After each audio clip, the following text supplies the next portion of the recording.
维族宫警所挟持人质，新疆暴动19人死。2年前7月5日爆发的新疆维吾尔族人暴动事件，昨天再度重演。中国官方中央电视台昨天报道，新疆南部和田市一间派出所，昨天中午遭一群持枪的维吾尔人闯入攻击，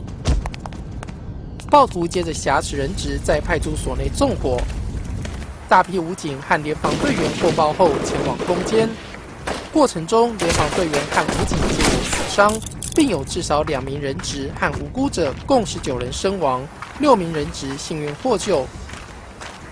总部设在德国的世界维吾尔代表大会表示，和田市当地的维吾尔族人是因为不满土地遭征收，并要求得知2年前75事件中被捕亲友的下落，才会和警察发生冲突，